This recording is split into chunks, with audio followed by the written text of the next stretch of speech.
আজকের এই বিশ্লেষণে সবাইকে স্বাগত। প্রতিদিনে নামাজের একটা খুবই সাধারণ কিন্তু চরম গুরুত্বপূর্ণ বিষয় নিয়ে আজ আমরা কথা বলবো। আর ব্যাপারটা হলো ইকামতের ঠিক পরের নিয়মকানুন।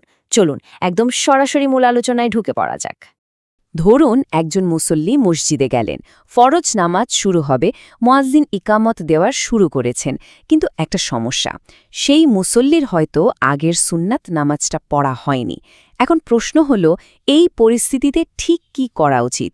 ইকামত যখন চলছে তখন কি অন্য কোনো নামাজ শুরু করা যায়? ব্যাপারটা বেশ চিন্তার, তাই না? তো প্রথমেই ইকামতের পর নামাজের একেবারে প্রাথমিক নিয়মকানুনগুলো একটু দেখে নেওয়া যাক। এখানকার প্রাথমিক নিয়মটা কিন্তু একদম জলের মতো পরিষ্কার।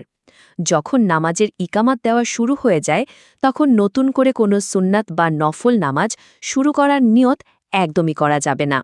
মানে এই সুনির্দিষ্ট নিয়মটা মূলত নামাজের মূল জামাতকে সবার উপরে স্থান দেয়। এখন প্রশ্ন আসতে পারে, এই নিয়মটার ভিত্তি আসলে কোথায়? চলুন কোরআন এবং হাদিসের প্রমাণগুলো একটু ঘেঁটে দেখি। সূরা মুহাম্মাদের ৩৩ নম্বর আয়াতে চমৎকার একটা কথা বলা হয়েছে। এখানে বলা হচ্ছে, হে মুমিনগণ, তোমরা আল্লাহর আনুগত্য করো এবং রাসূলের আনুগত্য করো, আর তোমরা তোমাদের আমলসমূহ বিনষ্ট করো না।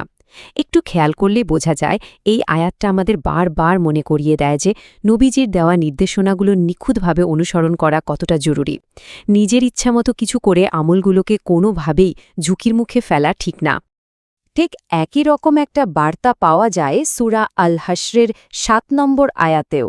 এখানে একদম পরিষ্কারভাবে বলা হয়েছে যে রাসূলুল্লাহ সাল্লাল্লাহু আলাইহি ওয়াসাল্লাম যা অনুমোদন করেছেন তা বিনা বাক্যে গ্রহণ করতে হবে, আর যা থেকে তিনি নিষেধ করেছেন তা থেকে সম্পূর্ণভাবে দূরে থাকতে হবে।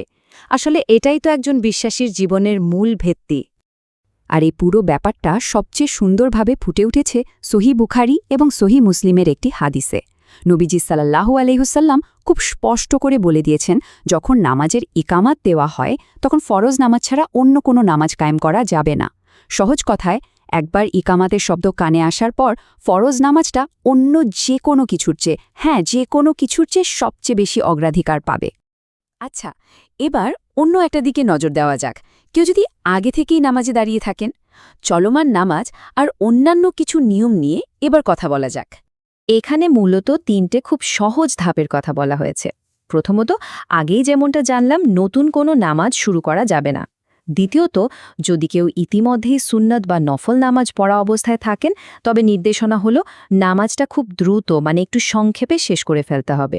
আর তৃতীয়ত, নামাজ শেষ করেই দেরি না করে দ্রুত মূল জামাতে শরিক হতে হবে। এর পাশাপাশি মূল উৎসগুলোতে আরও একটা দারুণ নির্দেশনার কথা বলা হয়েছে। জামাত শুরু হয়ে যাচ্ছে দেখে তাড়াহুড়ো করে বা দৌড়ে মসজিদে যাওয়া, এটা কিন্তু একেবারেই করা যাবে না। বরং অত্যন্ত ধীরস্থিরভাবে একদম শান্ত পদক্ষেপে হেঁটে জামাতের দিকে এগিয়ে যেতে হবে। কারণ ভেবে দেখলে নামাজের মূল সৌন্দর্যটাই তো হলো এই প্রশান্তি আর গভীর মনোযোগ। এবার আসা যাক একটা বিশেষ ক্ষেত্রে। ফজরের সুন্নতের জন্য বেশ কিছু বিশেষ বিধান রয়েছে, যেগুলো নিয়ে এবার একটু বিস্তারিত আলোচনা করা দরকার। ফজরের সুন্নতের বিষয়ে ইসলামী স্কলারদের মূলত দুটি প্রধান মতামত পাওয়া যায়। একদিকে রয়েছে নির্দিষ্ট বা হানাফি মতবাদ, যেখানে বলা হয়েছে যদি প্রবল ধারণা থাকে যে সুন্নত পড়লেও ফরজ জামাত ছুটে যাবে না, তবে মসজিদের এক কোণায় বা বারান্দায় খুব দ্রুত 2 রাকাত সুন্নত পড়ে নেওয়া যেতে পারে। অন্যদিকে সাধারণ বা জেনারেল মতবাদটা হল, ইকামাত শুরু হয়ে গেলে ফজরের সুন্নত সহ অন্য কোনো নামাজই আর শুরু করা যাবে না। এখানে আমাদের উদ্দেশ্য হল একেবারে নিরপেক্ষভাবে পুরো চিত্রটা সবার সামনে তুলে ধরা, যাতে করে মূল ব্যাপারটা বুঝতে সবার সুবিধা হয়। এই যে সাধারণ মতবাদের কথা বললাম, এটা মূলত এসেছে একটা দারুণ ঘটনা থেকে। সুনান তিরমিজিতে রেকর্ড করা আছে যে একবার ফজরের জামাত চলাকালীন কাইস নামের একজন সাহাবী সুন্নাত নামাজ পড়ছিলেন। তখন নবীজি সাল্লাল্লাহু আলাইহি ওয়াসাল্লাম তাকে আলতোভাবে শুধরে দিয়ে বলেছিলেন, হে কাইস, থামো, তুমি কি 2 নামাজ একত্রে পড়ছ? এই ছোট্ট ঘটনাটাই কিন্তু একামাত চলাকালীন অন্য নামাজ না পড়ার সপক্ষে একটা বেশ জোরালো প্রমাণ। তাহলে এখন প্রশ্ন হল, ইকামতের কারণে ফজরে সুন্নত পড়া না হলে কি সেটা একেবারেই বাদ হয়ে যাবে? না, ফরজ নামাজ শেষ হওয়ার ঠিক পরপরই, তবে অবশ্যই সূর্য ওঠার আগে ওই ছুটে যাওয়া 2 রাকাত সুন্নত পড়ে নেওয়ার সুযোগ রয়েছে। মজার ব্যাপার হলো তিরমিজির ওই হাদিসটিকে কেউ কেউ সনদের দিক থেকে কিছুটা বিচ্ছিন্ন বললেও মক্কার অনেক স্কলার কিন্তু এই চর্চাটিকে সানন্দে গ্রহণ করেছেন। তো আলোচনার একেবারে শেষ পর্যায়ে চলে এসেছি আমরা।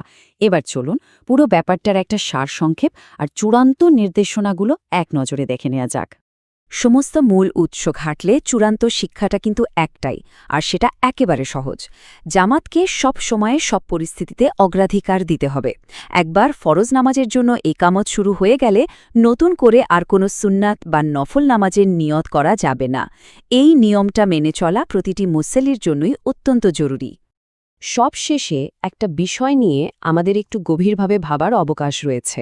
ইকামতের এই যে কাঠামোগত নিয়ম কানুন, এটা কি কেবল ব্যক্তিগত আনুগত্যই নিশ্চিত করে? মোটেও না।